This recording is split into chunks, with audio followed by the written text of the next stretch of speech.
Ya oke, halo kalian semua, bersama saya Profesor Y. Dan kali ini kita akan berlatih tentang struktur data dan algoritma. Oke, di video sebelumnya saya sudah mencoba untuk membuat sebuah implementasi sederhana dari linked list. Dan sekarang kita akan melakukan sedikit analisis tentang linked list ini dan algoritma-algoritma, seperti bagaimana cara kita menghapus data di linked list, bagaimana cara kita menyisipkan data di linked list, bagaimana cara kita mencari data di linked list, dan kemudian bagaimana cara kita mengubah data di linked list. Oke, jadi sekarang untuk pertama, ketika kalian berbicara tentang struktur data ya, kalian berarti harus juga menganalisis tentang 4 operasi dasar ini. Oke, untuk di linked list sendiri, pertama kita akan mencoba untuk menganalisis bagaimana cara kita mencari data di linked list. Oke, ketika kita mencari data ya hampir sama dengan array juga, karena ketika kita mencari data di linked list, kita di situ harus mengurut dari awal juga. Misal, ini datanya data isi nomor 1, ini nomor 2, ini nomor 3, dan lain sebagainya. Nah, itu kita harus mengurut. Oh, data ini, bener gak data ini? Oh iya, bener. Oh bukan data ini, maka kita harus ke data setelahnya, data ini. Bener gak data ini? Oh iya bener. Ya, kayak gitu. Sehingga bisa kita simpulkan bahwa cara kita mencari data itu harus diurut dari awal dulu, dari awal kemudian ke setelahnya. Dan yang paling lama pasti ketika data yang dicari itu ada di akhir struktur data, di akhir list, di gerbong terakhir. Nah, itu. Dan di situ itu memerlukan waktu sebanyak n data, sehingga bisa dilihat bahwa searching data adalah ON. Nah, ON ini worst case-nya ya, itu kasus terburuknya. Ketika kalian mencari data udah di akhir, berarti kalian harus mengecek satu persatu dari data itu sampai di akhir. Maka searching adalah ON. Nah, setelah itu update. Ketika kalian mengupdate data, nah, kalau dalam array kan kalian mengupdate data itu O1 ya, konstan ya. Tetapi ketika dalam linked list, ketika kalian mengupdate data, kalian harus mencari data yang diupdate dulu. Kalau di array mungkin kalian bisa melihat indeksnya, tetapi di linked list nggak ada indeks. Sehingga ketika diupdate data, kalian harus mencari datanya dulu, baru kemudian langsung bisa kalian ubah data tersebut. Misal aku mau mengubah data yang nomor 2. Di linked list kita nggak bisa langsung masuk ke data nomor 2 kemudian kita ubah, nggak bisa seperti itu. Tetapi harus kita cari dari awal dulu.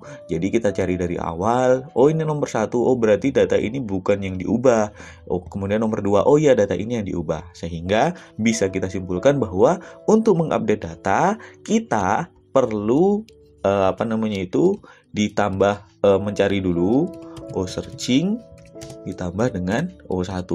Karena untuk mengupdate data sendiri kita bisa langsung mengubah data itu tanpa perlu harus mencari lagi, sehingga adalah O1.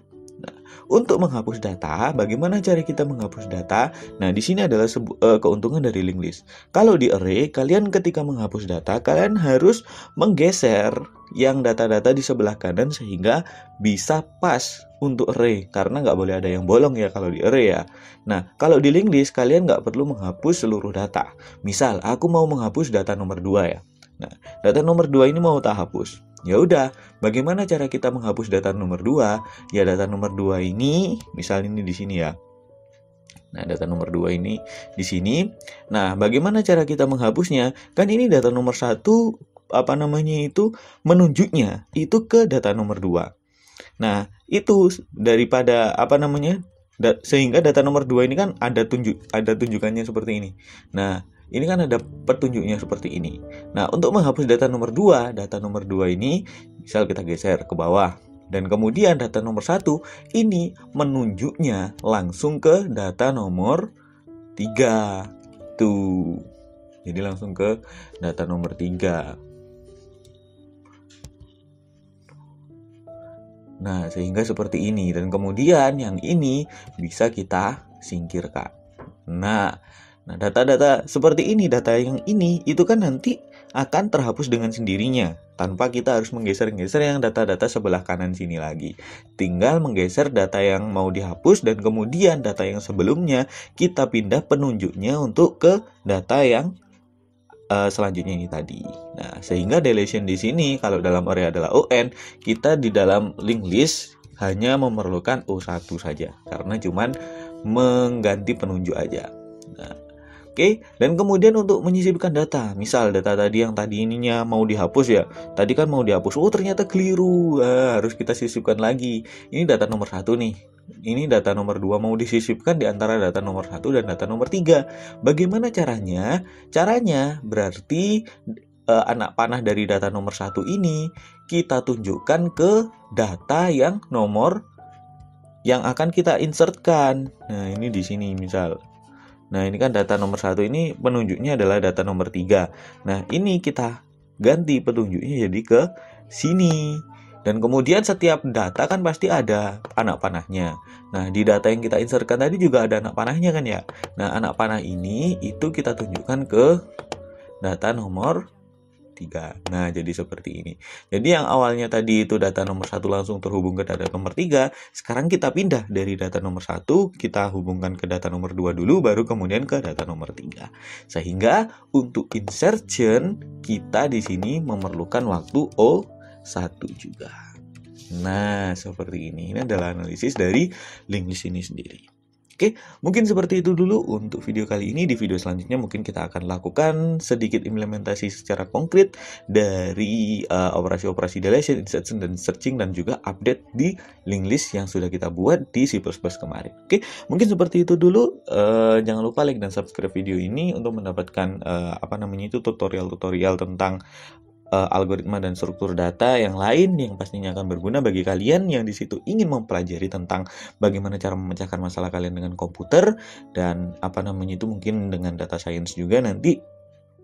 Dan kalau kalian di situ tertarik dengan kata-kata motivasi atau mungkin pembicaraan tentang psikologi atau motivasi kehidupan dan self improvement, kalian bisa dengar di podcast Mesti Denger juga. Atau kalau kalian suka membaca, nggak suka dengerin, suka baca aja, kalian juga bisa baca-baca artikel di mestisuccess.com, dan di situ juga ada tutorial dan juga review buku yang mungkin sangat berguna bagi kalian juga. Oke, terima kasih kalian semua sudah mendengarkan dan sampai jumpa.